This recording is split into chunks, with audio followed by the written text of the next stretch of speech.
Imagine it's February 2021. You're standing in your kitchen in Austin, Texas. You are, by almost any measure, prepared. You saw the currency risks early. You read the arguments. You understood inflation, monetary debasement, the fragility of institutions. While your neighbors kept their savings in a bank account that earned 0.01% interest, you converted a meaningful portion of your wealth into Bitcoin, cold storage, hardware wallet, your private keys written on titanium and stored in a fireproof safe, no exchange, no counterparty, no government could touch it. You're not a speculator, you're a strategist. And for years, the strategy has been validated. Then Winter Storm Uri hits Texas. The temperature drops to levels not seen in decades. The power grid, managed by ERCOT, deliberately isolated from national grids, proudly independent, begins to fail. Not metaphorically, not in a slow administrative way. It fails the way a bridge fails, suddenly, completely, without warning at 2 in the morning. If you're enjoying this deep dive into the story, hit the subscribe button and let us know in the comments from where in the world you are watching from today. The heat goes out, the pipes freeze, the water stops running, and your Bitcoin, every Satoshi of it, is completely, perfectly, absolutely useless. Not because it lost value. The price is still there, somewhere, on servers and data centers you cannot reach. Not because anyone took it. Your keys are still in the safe. Not because the network failed. The Bitcoin blockchain kept producing blocks. It's useless because the internet is down. The cell towers are running on backup power that's running out. Your laptop is at 11% battery, and there's no electricity to charge it. The exchange, even if you could reach it, cannot send you warmth. It cannot melt ice. It cannot fix a burst pipe. You have a hardware wallet with real purchasing power on it, and you cannot buy a cup of hot water. Let that sink in. This is not a script against crypto. That framing misses the point entirely. Crypto has real properties that matter. It is resistant to seizure in ways that bank accounts are not. It is portable across borders in ways that gold is not.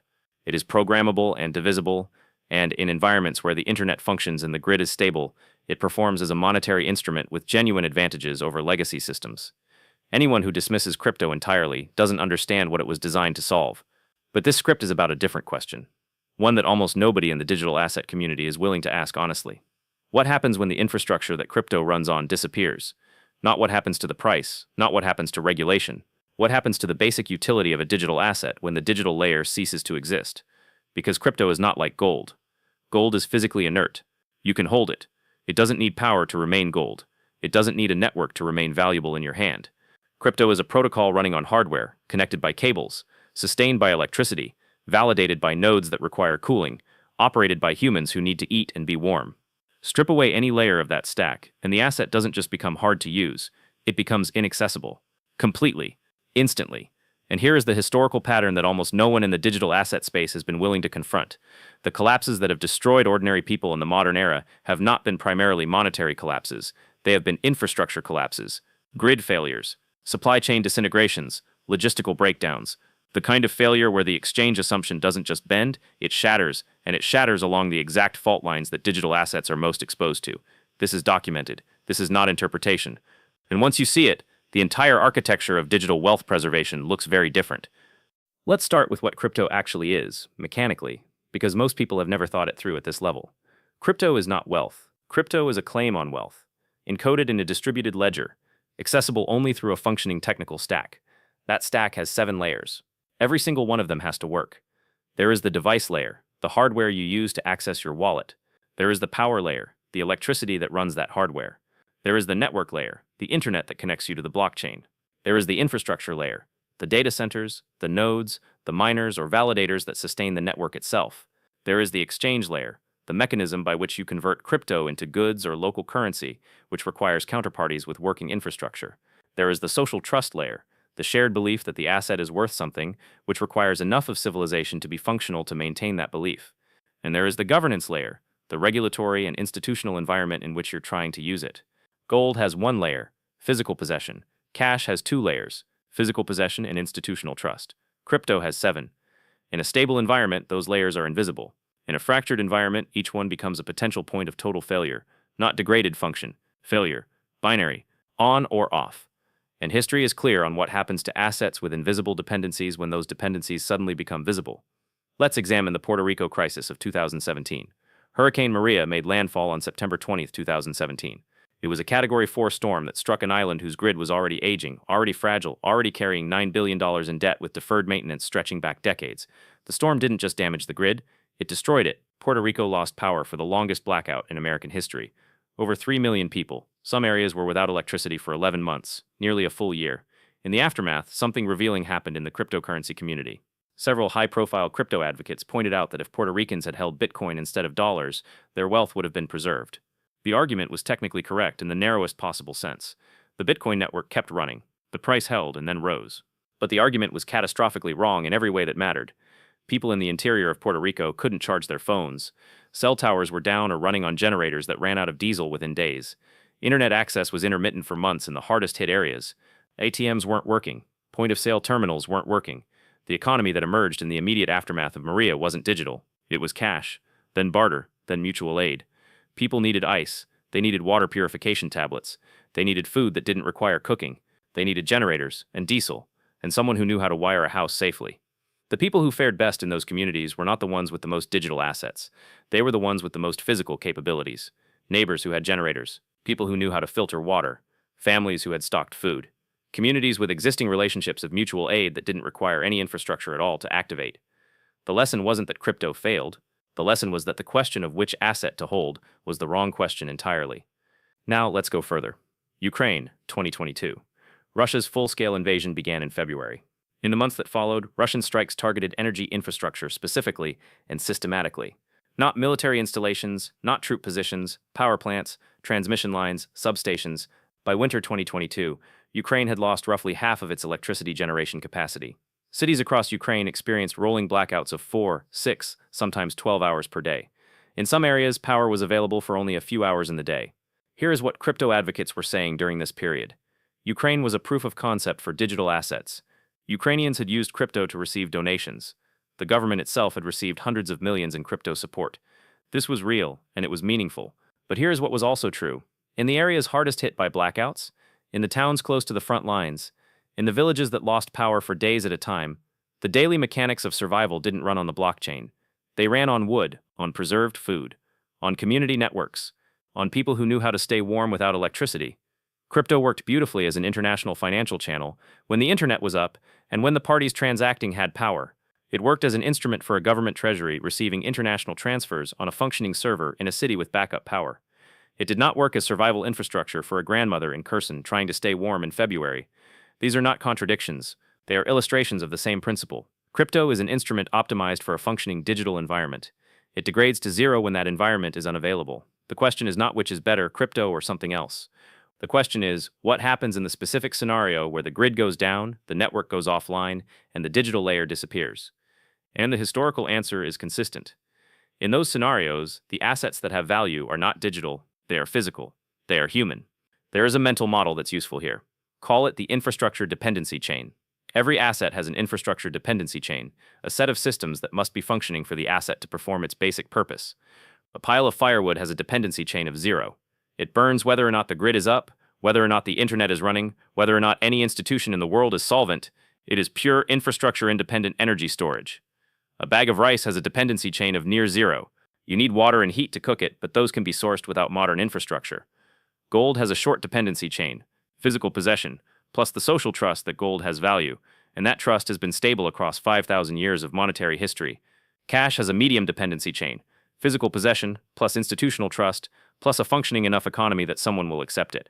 Bank deposits have a long dependency chain, a functioning bank, a solvent institution, a stable currency, an operational payment system. Crypto has the longest dependency chain of any monetary asset in history. It requires electricity, internet connectivity, functioning hardware, a live network, accessible exchanges or willing counterparties with all of those same requirements, and a civilization intact enough to sustain shared belief in the asset's value. This is not a design flaw, it's a design trade-off. Crypto was optimized for a specific set of problems: censorship resistance, borderless transfer, institutional independence in a digitally connected world. It solved those problems well, but no asset can be simultaneously optimized for digital resilience and analog resilience. The very features that make crypto censorship-resistant, decentralization, cryptographic keys, blockchain validation, are features that require a functioning digital infrastructure to express. When that infrastructure disappears, the optimization becomes a liability. If you find this story engaging, please take a moment to subscribe and enable notifications. It helps us continue producing in-depth content like this. So what does preserve value in an infrastructure collapse? What actually functions when the grid goes down? This is where the historical record converges on a pattern. Not a product, not an investment class, a structure. Call it the analog hedge. The analog hedge is not a financial position. It is a set of capabilities and relationships that function independently of digital infrastructure. It consists of specific, interlocking elements. Each one matters. None of them can be purchased quickly. The first element is physical energy capacity, the ability to generate, store, or source heat, light, and power without dependence on the grid. This means wood and the knowledge to use it. It means passive solar capacity. It means backup power that runs on fuel you can store and obtain locally. It means knowing how to stay warm in the absence of any system. This sounds primitive. It is not. It is the most fundamental form of resilience there is, because every other capability degrades to nothing if you cannot maintain body temperature. The second element is water independence. Access to water that does not require an electric pump, a treatment plant, or a functional municipal system. A well with a hand pump, rainwater collection with filtration capacity, knowledge of local water sources and the means to purify them, the ability to survive for 30 days without the tap running. Consider how many people in the developed world have given this zero consideration. The assumption that water simply arrives is so deeply embedded that its absence is almost unimaginable until it becomes personal. The third element is food production capacity. Not a pantry, not a 3-month supply of freeze-dried meals, though those have value. Production capacity. The ability to grow food from the ground, to preserve it, to understand the basics of soil, seed, and harvest. You do not need to be a farmer. You need enough capacity to reduce your total dependence on external supply chains. A garden that produces 10% of your calories is not a substitute for a grocery store. It is a proof of concept, a skill set, and a negotiating chip in a barter economy. The fourth element is repair skills, the ability to fix things without calling someone else. Basic mechanical knowledge, electrical fundamentals, carpentry, plumbing, the capacity to maintain what you have when replacements are unavailable and technicians are unreachable. This is perhaps the most undervalued capability in the modern world. We have outsourced repair so completely that an entire generation has grown up without the instinct to try. In an infrastructure collapse, the person who can fix the generator, diagnose the water pump, and patch the roof is the most valuable person in any community, not the person with the most digital assets, the person with the most applicable skills. The fifth element is thick local relationships, not digital networks, physical proximity networks. The people within walking distance of your home whose capabilities complement yours, the neighbor who has medical training, the family 3 houses down who has a large garden, the person at the end of the road who has tools and knows how to use them, relationships of reciprocal obligation that don't require infrastructure to activate, because in the first 72 hours of any serious collapse, the internet is either down or flooded with misinformation, the supply chains are seized, and the only functional resource allocation system is the one built from actual human trust in actual physical proximity. The sixth element is physical stores of exchange. Not crypto, not necessarily gold, though gold has its place, cash in physical form for the short to medium term, and more importantly, physical goods with inherent utility that function as exchange media in a barter economy. Medicines, fuel, tools, seeds, preserved food. The difference between a token of exchange and a good of exchange is that the good has value independent of anyone accepting it. You don't need a counterparty to eat your food storage. You don't need a functioning system to use your medicine. These 6 elements constitute the analog hedge, and the uncomfortable truth is the same one that applies to every genuine resilience strategy. You cannot buy it. You can only build it. There is no product that delivers it. There is no app that substitutes for it. There is no asset class that represents it on a balance sheet. It cannot be acquired in a weekend or a crisis. The physical skills take years to develop to the point of real competence. The garden doesn't become productive until you've failed at it a few times and learned from the failure. The mechanical knowledge doesn't become useful until it's been applied in real conditions. The community relationships don't become functional in a crisis until they've been built and maintained over years of normalcy. This is the trap that most digitally oriented wealth preservation strategies fall into. They treat resilience as a purchasing problem. Buy the right asset, hold the right coin, have the right portfolio, and the assets they recommend are ones where someone benefits from selling them to you. The analog hedge has no marketing apparatus. Nobody profits from telling you to learn to fix an engine. There is no industry behind the recommendation to know your neighbors. The newsletter promoting community resilience doesn't exist because there's nothing to sell. So you hear thousands of messages about which digital asset is the right hedge, and almost nothing about the capabilities that actually function when the infrastructure those assets depend on disappears. This is not conspiracy, it is incentive structure. The ideas that spread are the ideas that benefit from spreading. So, let's return to the historical record one more time, because the pattern is consistent enough to be called a law. Texas, February 2021. The households that came through Winter Storm Uri most intact were not the ones with the best-positioned asset portfolios. They were the ones who had firewood stacked outside, the ones who had gas stoves that didn't require electrical ignition, the ones who had neighbors they already knew and trusted, who pooled resources and shared warmth, the ones who had enough stored water to last a week, the ones who knew their physical environment well enough to navigate it without digital assistance. Puerto Rico, 2017, the communities that recovered fastest were not the ones in the capital with the most connected residents.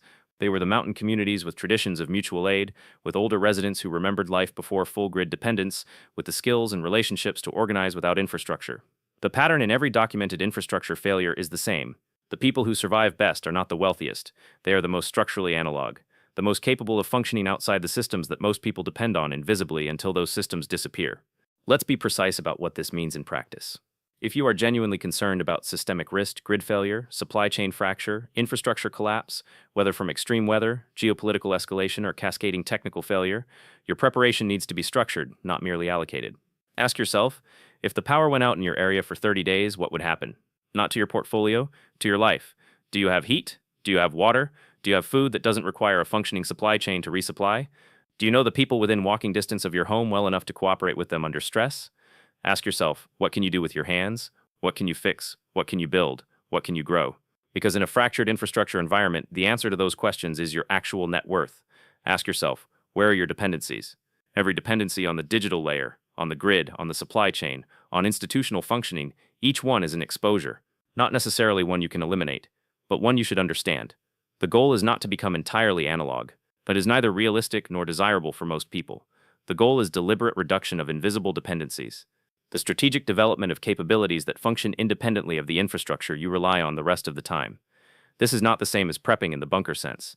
It is not about fear, it is about architecture. Building redundancy into your life the way engineers build redundancy into critical systems. Not because failure is certain, but because the cost of having no backup is asymmetric. There is a final point worth making, because the analog hedge is not only about collapse scenarios, it is about something larger. The skills that constitute the analog hedge, the ability to produce, to repair, to grow, to connect with physical community, are not only insurance, they are a different relationship with the world. The person who can grow food experiences their relationship with nourishment differently than the person who is entirely dependent on a supply chain they've never seen. The person who can fix things experiences their relationship with objects differently. The person who knows their neighbors experiences their relationship with place differently. There is a reason that communities with thick analog capabilities consistently report higher life satisfaction, stronger social bonds, less anxiety. It is not because they are poorer or more primitive, it is because they are less dependent on systems outside their control. And dependence on systems outside your control is the foundational source of modern anxiety. The crypto community got one thing profoundly right: the instinct to build independence from centralized systems is correct. The dependency on institutional intermediaries is real. The risk of currency debasement is real. The motivation to hold assets outside the traditional financial system is legitimate. But the solution cannot be a digital protocol that requires those same institutions' infrastructure to function. The deepest form of independence from centralized systems is not a better token, it is the capacity to produce, to maintain, to relate, to function at a local level without requiring any distant system to cooperate. That is not a new idea. It is in fact the oldest idea. Every community in human history that survived the collapse of a larger system survived because it had those capabilities at the local level, not because it had the right financial instruments, because it had the right human infrastructure. The analog hedge is the oldest hedge in history. It predates every monetary system that has ever existed. It survived every collapse that destroyed those systems. And in the next grid failure, in the next infrastructure disruption, in the next extended blackout, it will be the only hedge that matters at the moment it matters most. This is historical and educational analysis, not financial or investment advice. Crypto is a hedge. It is a real hedge against specific monetary and institutional failures in a functioning digital environment. It is not a hedge against infrastructure failure. And the mistake most people make is assuming one type of collapse when the actual risk is another. The complete picture requires both: the monetary hedge and the analog hedge, the digital layer and the physical layer, the asset that survives institutional failure and the capability that survives infrastructure failure. The infrastructure that your digital wealth depends on is not guaranteed. It never was. And the historical record of what happens when it disappears has been written in Puerto Rico, in Texas, in Ukraine, and 100 other places that didn't make it into the financial press. The pattern is already visible. The question is not whether you have the right digital asset. The question is whether when the grid goes down, you'll be holding a key to a wallet you can't open, or the actual capability to stay warm, fed, and connected to people who can help. One of those things requires 7 layers of functioning infrastructure. The other requires none. This channel exists to study the systems before they fail. If this lens was useful, subscribe. Most people never see these patterns until the screen goes dark and the wallet is unreachable.